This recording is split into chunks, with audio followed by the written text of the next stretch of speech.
లండన్లోని పాకిస్తాన్ రాయబార కార్యాలయంపై దాడి జరిగింది. భవనం అద్దాలను కొందరు పగలగొట్టారు. పహల్గాంలో ఉగ్రదాడుల వెనుక పాక్ హస్తం ఉన్నట్లు భారత్ గుర్తించిన నేపథ్యంలో పొరుగు దేశం తీరుపై సర్వత్రా వ్యతిరేకత వ్యక్తమవుతుంది. పాకిస్తాన్ ఉగ్రవాదాన్ని ప్రోత్సహించడాన్ని నిరసిస్తూ లండన్లో పాకిస్తాన్ రాయబార కార్యాలయం ఎదుట ఇటీవల ఆందోళనలు జరిగాయి. ఈ క్రమంలో తాజాగా పాకిస్తాన్ రాయబార కార్యాలయాన్ని కొందరు టార్గెట్ గా చేసుకున్నారు. మరోవైపు దాడికి పాల్పడిన వారిలో ఒకరిని పోలీసులు అరెస్టు చేశారు.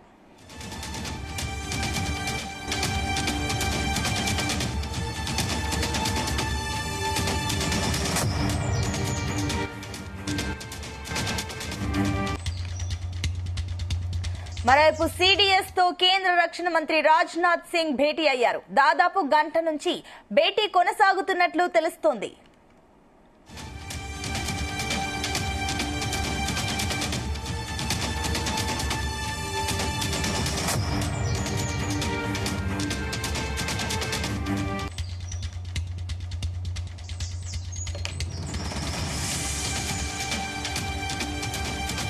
లండన్లోని పాకిస్తాన్ రాయబార కార్యాలయంపై దాడి జరిగింది.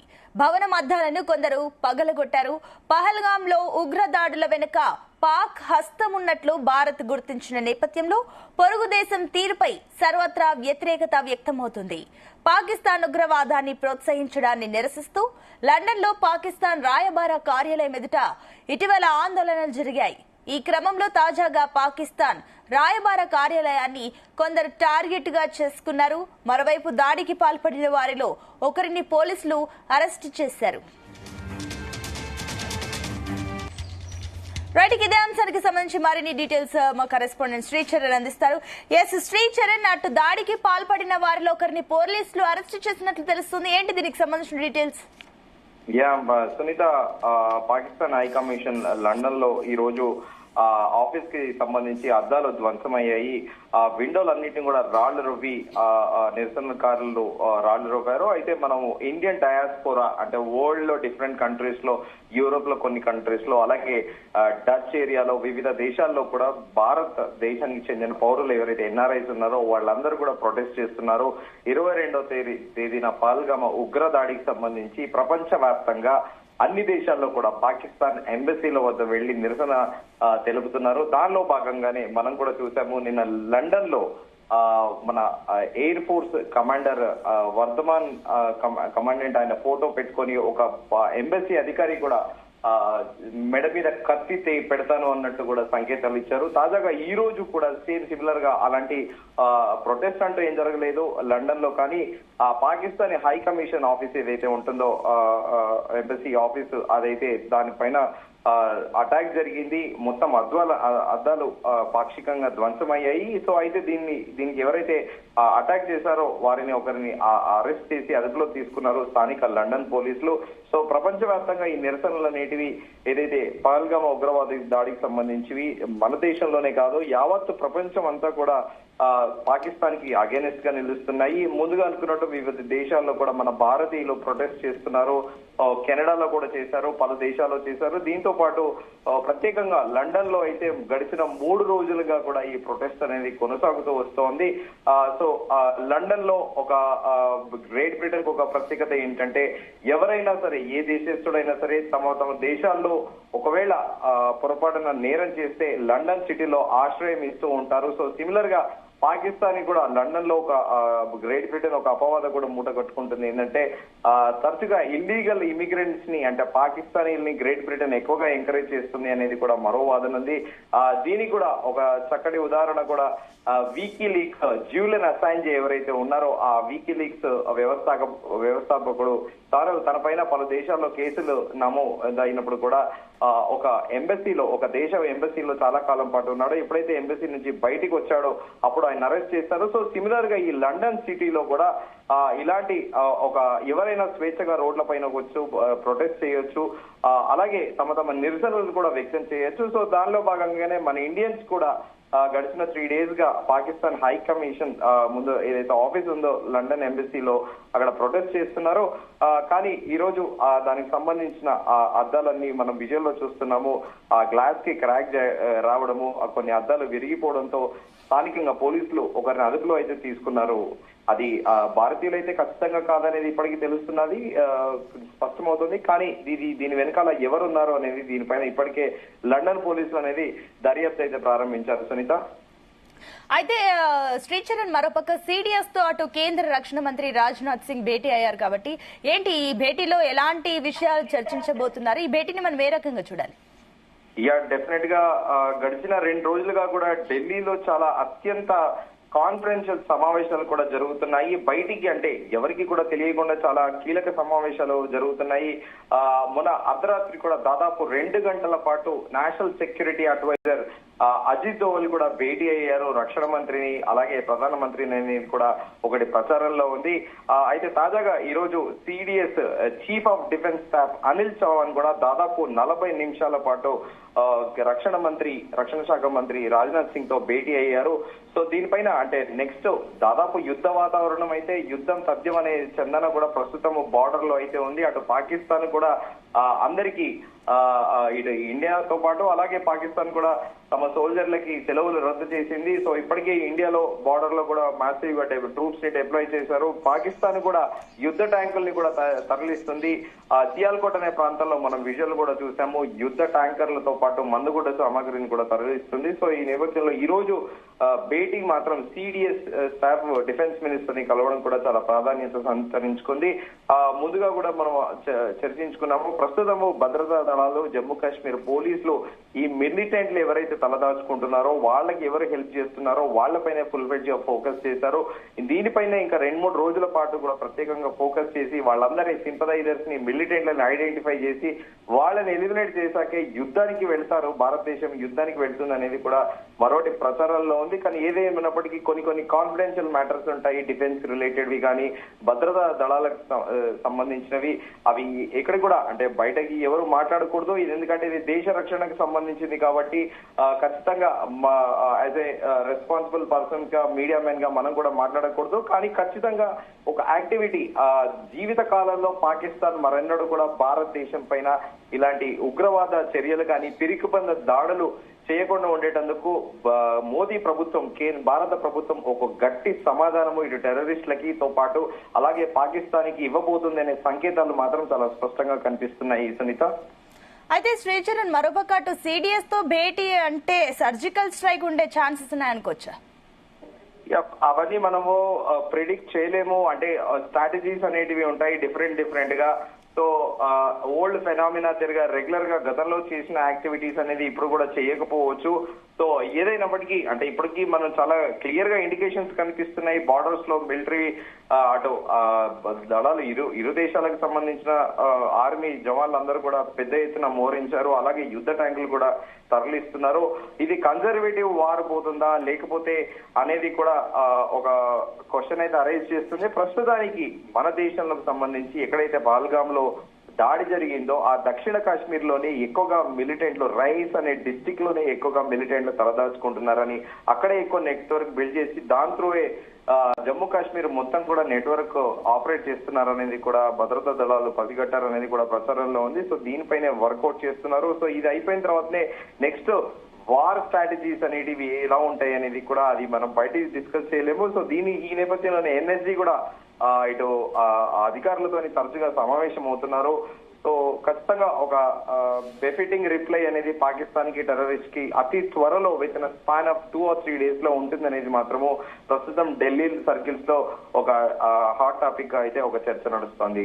సునీత, అయితే శ్రీచరణ్, అటు ఏదైతే బార్డర్స్ లో కూడా భారీగా ఇరు దేశాల బలగాలు కూడా భారీగానే మోహరించినట్టు తెలుస్తుంది. అయితే అక్కడ ప్రస్తుతం సిచ్యువేషన్ ఏంటి? డెఫినెట్ గా బార్డర్ ఏరియాస్ లో అయితే అంటే end of the day war అనేది ఒక్కసారి అనౌన్స్ చేశాక యూజువల్ గా అంటే కన్జర్వేటివ్ వార్ అనేది స్టార్ట్ అవుతా ఉంటది, దాడులు ప్రతి దాడులు. కానీ ప్రస్తుతానికి యాజ్ యూజువల్ గా షెల్లింగ్ యాక్టివిటీ అంటే పాకిస్తాన్ ఎప్పుడు కూడా రెచ్చగొట్టే విధంగా ఫైరింగ్ చేస్తూ ఉంటుంది. దానికి మన భద్రతా దళాలు కూడా తిప్పి కొడుతున్నాయి. సో బార్డర్ లో మన ఇండియన్ ఆర్మీ ఫోర్సెస్ కి కొత్తగా అంటే యుద్ధం అనేది ప్రతిరోజు కూడా చేస్తున్నాము. మన ఇండియన్ సోల్జర్స్ ప్రతిరోజు పాకిస్తాన్ లో జమ్మూ అండ్ కాశ్మీర్ ఎల్ఓసి దగ్గర ప్రతిరోజు యుద్ధం చేస్తున్నారు. సో యుద్ధం అనేది భారత్ కొత్త కాదు, కానీ పాకిస్తాన్ కి మాత్రము ఖచ్చితంగా యుద్ధం అనేది జస్ట్ వాళ్ళు కాల్పులు చేస్తారు, రెచ్చగొడతారు, వెళ్ళిపోతారు, మళ్ళీ పిరిగి పందలా దాక్కుంటారు. సో ఇండియా వెల్ ప్రిపేర్డ్, అంటే భారత సైన్యము వెల్ ప్రిపేర్డ్ గా ఉంది. కానీ సో ఇప్పుడు యూజువల్ గా గస్తీ కాసే జవాన్ల కంటే ఈసారి కాస్త సంఖ్య ఎక్కువగా మోహరించారు బార్డర్ లో. సో యాజ్ యూజువల్ గా ఒక టెన్షన్ అనేది, యుద్ధ వాతావరణం అనేది బార్డర్ లో అయితే నెలకొని ఉంది సునీత. అయితే శ్రీచరణ్, మరోపక్క అటు మన భద్రతా బలగాలకు కొత్తగా ఏమైనా ఆదేశాలు జారీ అయ్యాయా?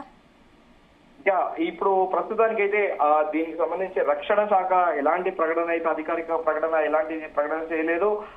సిడిఎస్ కూడా కొద్దిసేపటి కిందటే రక్షణ మంత్రిని కలిశారు. ఈ మేరకు సిడిఎస్ఏ తన నెక్స్ట్ అధికారులకు ఎవరైతే ఉన్నారో కన్సర్న్ అధికారులు, నార్త్ కమాండ్ అలాగే ఈస్ట్ కమాండ్ అని ఇలా కేటగరైజ్ గా ఉంటాయి. ఆ కమాండ్ కి చెందిన హెడ్స్ కి ఖచ్చితంగా ఇన్స్ట్రక్షన్స్ వెళ్లే అవకాశం అయితే ఖచ్చితంగా ఉంది. ప్రస్తుతం నార్దర్న్ కమాండ్ కి ఇంకా ఇన్స్ట్రక్షన్స్ వెళ్ళలేదనేది కూడా సమాచారము. సో ఈ భేటీ అనంతరం కూడా ఇంకా ఫుల్ ఫ్లెడ్జ్ గా ఏందనేది కమాండ్ హెడ్స్ కి మాత్రం ఖచ్చితంగా సిడిఎస్ ఒక మెసేజ్ పాస్ చేసే అవకాశం అయితే ఉంది సునీత. అయితే మరోపక్క శ్రీచరణ్, అటు ఏదైతే పహల్గామ్ లో జరిగిన ఉగ్రదాడికి సంబంధించిన ఉగ్రవాదులకు సంబంధించి ఆల్రెడీ డేటా రిలీజ్ అయింది కాబట్టి ఇంకా ఎవరైనా పట్టుకునే ఛాన్స్ ఉన్నాయా? వారు ఎక్కడెక్కడ ఉన్నారు? వారికి సంబంధించిన డీటెయిల్స్ ఏమైనా తెలిసాయా? Sunitha, will you repeat it again? Your voice is not clear. అయితే శ్రీచరణ్, ఇప్పుడు ఆల్రెడీ ఉగ్రవాదుల్లో ఎవరైతే ఉన్నారో ఇప్పుడు ఒకరిని అరెస్ట్ చేసినట్లు తెలుస్తుంది. మరో ముగ్గురికి సంబంధించిన డీటెయిల్స్ ఏమైనా తెలిసాయా? ప్రస్తుతం అదే ఐడెంటిఫై చేసే పనిలో ఉన్నారు. సో తీవ్రవాదుల అనుచరులు, అలాగే తీవ్రవాదులకు చెందిన ఇండ్లన్నింటినీ కూడా పేల్చివేస్తుంది భద్రతా దళాలు. అయితే ఇప్పటికే ఒక లష్కర్ ఎ తోయిబా కమాండర్ కూడా ఎన్కౌంటర్ లో, భద్రతా దళాలు ఎన్కౌంటర్ లో మట్టు పెట్టాయి. సో అయితే దీని వెనకాల ఎవరైతే ఉన్నారో లష్కర్ ఎ తోయిబా హఫీజ్ అనే తీవ్రవాది ఎవరైతే ఉన్నారో ఈ పహల్గామ్ అటాక్లకు వెనుక తానే ఉన్నాడనేది కూడా భద్రతా దళాలు అనుమానిస్తున్నాయి. ఈ మేరకు డోర్ టు డోర్ వెళ్లి కూడా సోదాలు చేస్తున్నాయి భద్రతా దళాలు. ఈ రోజు కూడా యాజ్ యూజువల్ గా షోపూర్ తో పాటు కుల్గాంవ్ పలు ప్రాంతాల్లో కూడా వెళ్లి భద్రతా దళాలు అన్ని కూడా సెర్చ్ ఆపరేషన్ లో పాల్గొంటున్నాయి. సో మిగతావి అన్నిటివి ప్రస్తుతానికి ఇద్దరు లష్కర్ తోయిబా టెర్రరిస్ట్ చనిపోయారు, ముగ్గురిని వాళ్ళ ఇల్లు ధ్వంసం చేశారు, దాదాపు 3 నుంచి 5 వరకు. సో మిగతా వాళ్ళు ఎక్కడ తలదాచుకున్నారనేది ఆ వేటలో అయితే ప్రస్తుతము భద్రతా దళాలు అవే పనిలో నిమగ్నం అయితే ఉన్నాయి సునీత. అయితే శ్రీచరణ్, మనం ఇప్పుడు ఏదైతే ఈ పహల్గామ్ దాడి తర్వాత ప్రపంచ దేశాలు, అటు కొన్ని దేశాలు అయితే బాహటంగానే భారత్ కు మద్దతు పలుకుతున్నాయి. మరోపక్క పాకిస్తాన్ పైన తీవ్ర వ్యతిరేకత చూపిస్తుంది. అందుకు ఈ సంఘటన ఒక ఉదాహరణ చెప్పొచ్చు, లండన్ లో జరిగిన సంఘటన. అయితే అటు పాక్ ఆర్మీ చీఫ్ కి సంబంధించి కూడా కొన్ని వార్తలు వస్తున్నాయి. దీనికి సంబంధించిన డీటెయిల్స్ ఏంటి? ఆ ఆర్మీ చీఫ్ దేశం వదిలేసి వెళ్లిపోయినట్లుగా కొన్ని కథనాలు వస్తున్నాయి. ఏంటి దీనికి సంబంధించిన details? Sunitha, Pakistan army chief 2 వాదనలు వినిపిస్తున్నాయి. అంతర్జాతీయ మీడియాలోనే ఈ వార్తలు అనేటివి కూడా ప్రముఖ అంతర్జాతీయ మీడియా ఛానళ్లలో టెలికాస్ట్ అయ్యాయి. దాంట్లో ప్రధానంగా ఆర్మీ చీఫ్ ఎవరైతే ఉన్నారో ఆసిఫ్ మునీర్ తను దేశం విడిచి వెళ్లారనేది కూడా ఒక వాదన వినిపిస్తుంది. మరొక అంతర్జాతీయ ఛానల్ ఏమో తన కుటుంబ సభ్యుల్ని లండన్ లో డ్రాప్ చేసేటందుకే వెళ్లాడని, ఎందుకంటే బార్డర్స్ లో ప్రస్తుతం ఎల్ఓసి దగ్గర ఉద్రిక్త వాతావరణం, యుద్ధ వాతావరణం నెలకొని ఉన్న నేపథ్యంలో తన కుటుంబ సభ్యుల్ని వెళ్లి అక్కడ డ్రాప్ చేసేందుకే లండన్ వెళ్లారంటున్నారు. మరొక వాదనేమో తన దేశం విడిచి వెళ్లారనేది కూడా చర్చ నడుస్తోంది. దీనితో పాటు కొంతమంది ప్రస్తుతం దీనికి అథెంటిసిటీ కూడా లేదు, కాకపోతే ఒక అంతర్జాతీయ మీడియా ప్రచురించిన దాన్ని బట్టే మనం దీనిపైన చర్చించుకుంటున్నాము. పాకిస్తాన్ ఆర్మీకి చెందిన కొంతమంది 250 మంది ఆఫీసర్లతో పాటు 1200 మంది సోల్జర్లు రెసిగ్నేషన్ లెటర్ సబ్మిట్ చేశారని ఆర్మీకి అనేది కూడా ఒక చర్చ నడుస్తోంది.